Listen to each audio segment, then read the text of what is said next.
Assalamualaikum warahmatullahi wabarakatuh. Alhamdulillahirrabbilalamin wa bihi nasta'in wa la umuri dunyadin wa ala alihi wa sahbihi ajma'in. Pertama-tama, nama saya Arif Husaini dari PT KMF akan menjelaskan tentang tunanetra. Di sini ada beberapa macam penyebab dan faktor tunanetra. Ada juga sedikit video dari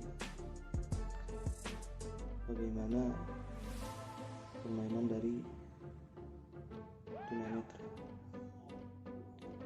Oke, sebelum ke pembahasan, saya atas nama Arif Husaini minal aizin wal faizin, mohon maaf lahir dan batin.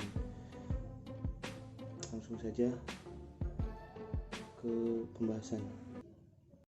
Tunanetra adalah individu yang memiliki hambatan dan penglihatan. Tunanetra dapat diklasifikasikan ke dalam dua golongan, yaitu buta total, blind, dan low vision. Definisi tunanetra menurut Kaufman dan Haaland adalah individu yang memiliki lemah penglihatan atau akurasi penglihatan kurang dari 6/60 setelah dikoreksi atau tidak lagi memiliki penglihatan. Karena tunanetra memiliki keterbatasan dalam indera penglihatan, maka proses pembelajaran menekankan pada alat indera yang lain, yaitu indera peraba dan indera pendengaran. Tunanetra adalah mereka yang tidak memiliki penglihatan sama sekali, buta total, hingga mereka yang masih memiliki sisa penglihatan tapi tidak mampu menggunakan penglihatannya untuk membuat tulisan biasa berukuran 12 poin dalam keadaan cahaya normal meskipun dibantu dengan kacamata kurang awas atau low vision. Berdasarkan kemampuan daya penglihatan, ada 3. Yang pertama, tunanetra ringan, deficient low vision, yakni mereka yang memiliki hambatan dalam penglihatan, akan tetapi mereka masih dapat mengikuti program-program pendidikan dan mampu melakukan kegiatan yang menggunakan fungsi penglihatan. 2. Tunanetra setengah berat, partly sighted, yakni mereka yang kehilangan sebagian daya penglihatan, hanya dengan menggunakan kaca pembesar mampu mengikuti pendidikan bisa atau mampu membaca tulisan yang bercetak tebal. 3. Tunanetra berat, colorblind, yakni mereka yang sama sekali tidak dapat melihat.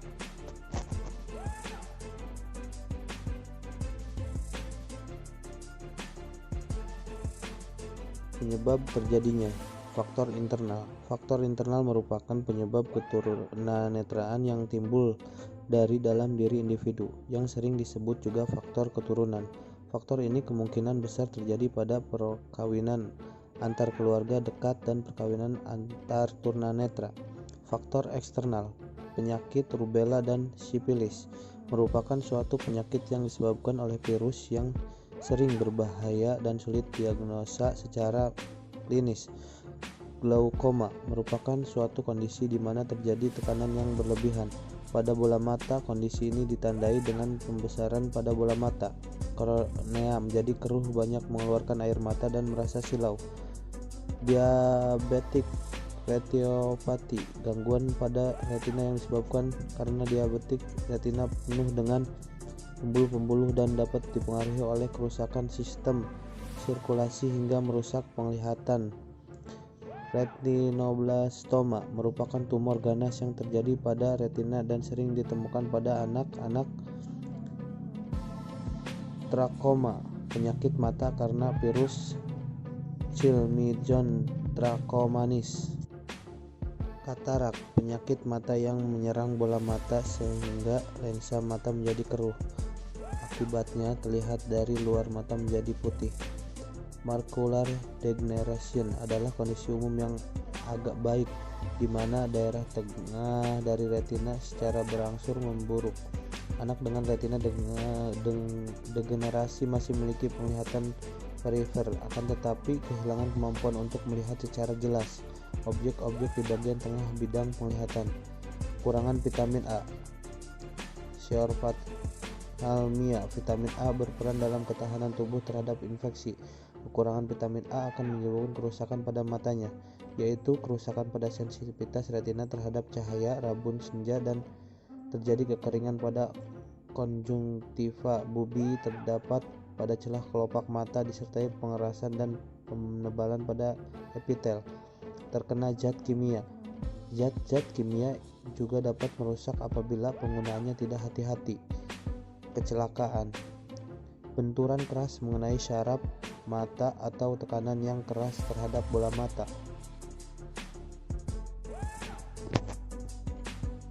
Dapat menyebabkan gangguan penglihatan, bahkan ketunanetraan. Gejala tingkah laku tampak dalam mengenal anak yang mengalami gangguan penglihatan secara dini. Menggosok mata secara berlebihan, menutup atau melindungi mata sebelah, memiringkan kepala atau mencondongkan kepala ke depan, suka membaca atau dalam mengerjakan pekerjaan lain yang sangat memerlukan penggunaan mata, berkedip lebih banyak daripada biasanya, atau lekas marah apabila mengerjakan suatu pekerjaan, membawa bukunya ke dekat mata, tidak dapat melihat benda-benda yang agak jauh, menyipkan mata atau mengkerutkan dahi, tidak tertarik perhatiannya pada objek penglihatan atau pada tugas yang memerlukan penglihatan seperti melihat gambar atau membaca, janggal dalam bermain yang memerlukan kerjasama tangan dan mata, menghindari dari tugas-tugas yang memerlukan penglihatan atau memerlukan penglihatan jarak jauh. Beberapa ciri yang tampak pada anak low vision antara lain menulis dan membaca dengan jarak yang sangat dekat, hanya dapat membaca huruf yang berukuran besar, mata tampak lain, terlihat putih di tengah mata, katarak atau kornea, bagian bening di depan mata terlihat berkabut, terlihat tidak menatap lurus ke depan, memincingkan mata atau mengerutkan ke kening, terutama di cahaya atau saat mencoba melihat sesuatu, lebih sulit melihat pada malam hari daripada siang hari. Pernah menjalani operasi mata dan atau memakai kacamata yang sangat tebal tetapi masih tidak dapat melihat dengan jelas. Prinsip yang harus diperhatikan dalam memberikan pengajaran kepada individu tunanetra adalah media yang digunakan harus bersifat taktual dan bersuara. Contohnya adalah penggunaan tulis braille, gambar timbul, benda model, dan benda nyata. Sedangkan media yang bersuara adalah tape recorder dan peranti lunak JAWS. Karakteristik anak tunanetra: curiga pada orang lain, keterbatasan rangsangan visual atau penglihatan, menyebabkan anak tunanetra kurang mampu untuk berorientasi pada lingkungan sehingga kemampuan mobilitasnya pun terganggu, mudah tersinggung. Pengalaman sehari-hari yang sering menimbulkan rasa kecewa dapat mempengaruhi tunanetra, sehingga ketunanetraan suara tertentu atau singgungan fisik yang tidak sengaja dari orang lain dapat menyinggung perasaannya. Ketergantungan pada orang lain. Sifat ketergantungan pada orang lain mungkin saja terjadi pada tunanetra. Hal tersebut mungkin saja terjadi karena ia belum berusaha sepenuhnya dan mengatasi kesulitannya, sehingga selalu mengharapkan pertolongan orang lain. Keseimbangan di bawah normal, memiliki kelebihan berat badan, kurang percaya diri, kurang inisiatif, mengikuti aktivitas gerak otot besar, perkembangan sosialisasi cenderung terlambat, takut bergerak, bergantung ke orang lain, sangat verbal, bangga atas keterampilan yang dikuasainya.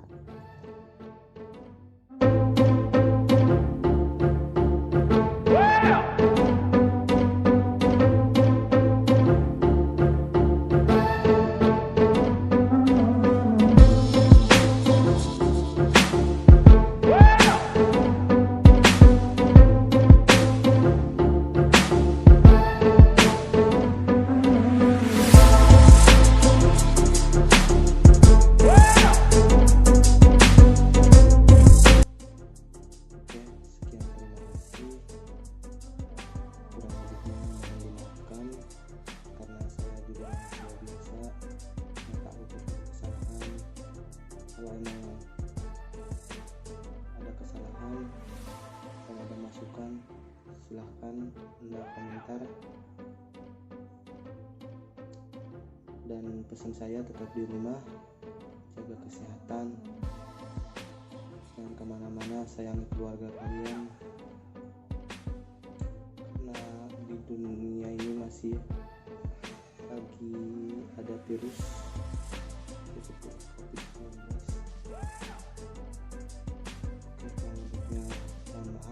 biar paham. Cukup sekian dari saya, semoga bermanfaat. Wassalamualaikum warahmatullahi wabarakatuh. PKR Jaya.